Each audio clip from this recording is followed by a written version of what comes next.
part 2 of the rebirth realm explanation.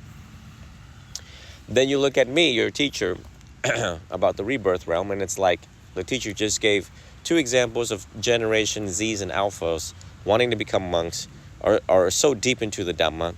Then you look at this generation millennial monk, and you're like, Jidao speaks perfect English. He went to college for 4 years. He started off very young.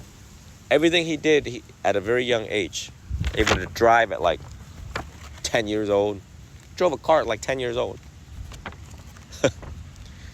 Started working at 14. Started having professional jobs at 18. Why did I give everything up to do this? Was the CEO in retail, you know? Now still assistant director at my dad's office, which we were supposed to meet at today. Because and then when we go back even earlier, if I die today and someone studied my life, they're able to piece everything together. So I'll piece it together for you now, so you don't have to wait till I die for someone to write a book about me. At 14, when I came in there and studied Pali, I was able to chant within like less than a year. I was able to chant the entire book of chanting. That's previous knowledge from previous lifetimes. When these people really struggle to really understand the language, really struggle to chant the language, to pronounce in the language. So that's why I have also reason to believe that I was a monk in my previous lifetime, able to assimilate, adapt to this life in this lifetime easily, quickly, of solitude, of silence, without drawn into drama. Let's talk about the behavior of hypersexuality for a second. There are people who are addicted to sex, for example. This is a little off topic, but it has to do with the streams of consciousness and karmic imprints. Animals, they multiply because they also have sex. They just don't enjoy it. They just do it for the sake of reproduction. Humans, there are humans out there who are addicted to sex, for example. And if they don't change their ways, like the sexual misconduct precept, then that would just continue forever and ever and ever because of the karmic imprint, the actions, the repetitive cycle of samsara that continues. So when one studies the Dhamma, one breaks that cycle of dependent origination and the continuation of unwholesome deeds, unskillful actions, speech, thoughts, and mind. Likewise, with anger, we know that when a father is angry and he conceives, have a child, and if he doesn't resolve that before having a child, his angry genes just get passed on down to the son. And then the cycle just continues. If that son have a son of his own, and so on and so on. So that's the explanation of the continuation of knowledge, and the importance of acquiring knowledge, and the importance of fixing one's own action in this lifetime in hope for a better rebirth in the next lifetime.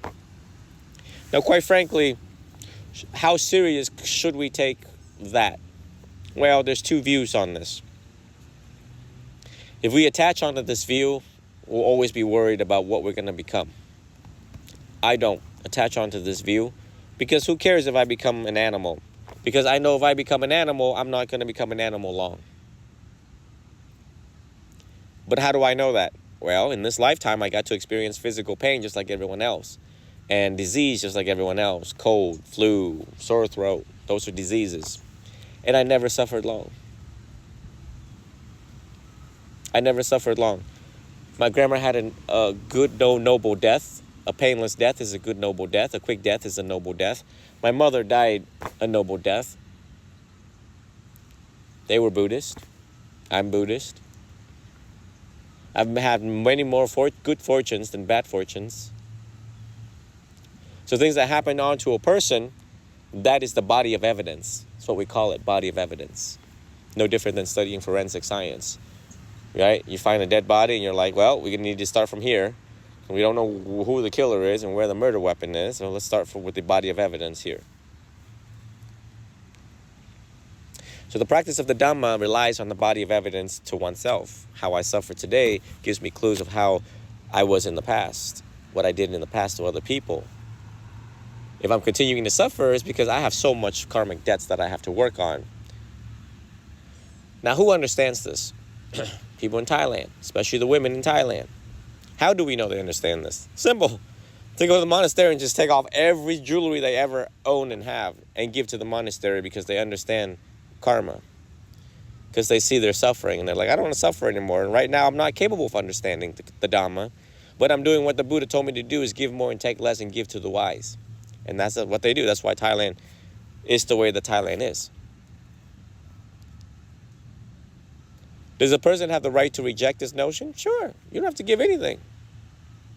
Continue living your life and become an amoeba. One must ask why Buddhism is a major religion. One of the world's major religion. Why Southeast Asian countries develop so fast, so quickly, faith, belief, and draw other people in because of the Buddhism. Because it works. If something doesn't work, it just wouldn't last. People move on. It's worked for thousands of years. We have arahants. We have living arahants today. We have living saints today.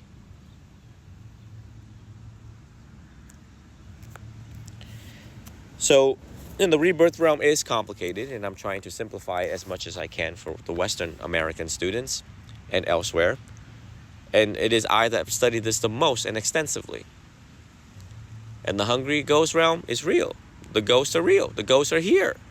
I've felt them. I have felt them. I know what they want. I have witnessed, I have heard stories of them coming to visit their sons and daughters and have moved objects in the room.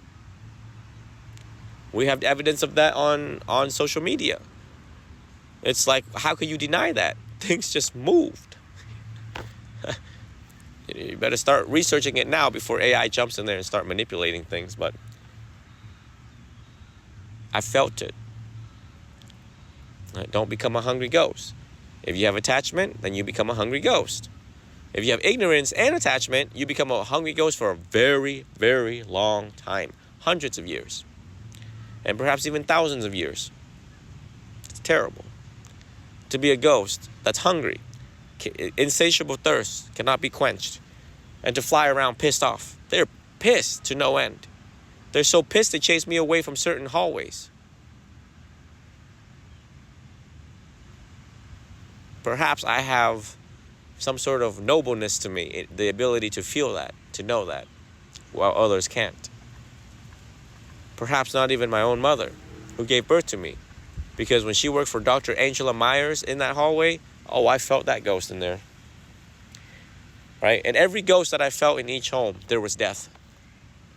And there was death that was future death that was happening. I felt it, and then years later, death happened in those homes. One reason why I stayed as a monk, maintained as a monk, is because I just want to just clean up all of my karmic debts from previous lives and this lifetime. And become as pure as a lake with no salt water in it. And wherever the hell I go, Do I really care? I don't really care. I got so much work to do in this lifetime. So much things to study in this lifetime. That I don't sit here and really think fully. Or like to get all my comprehensive, complete answers in karmic. Blah, blah, blah. Because the Buddha have already said, you're not going to be able to understand the full mechanics of karma. I'm telling you. He already said it, so it's pointless. So we get as closest to our satisfactory level, and then we move on and really try to hone in, collect as many 84,000 teachings as we possibly can.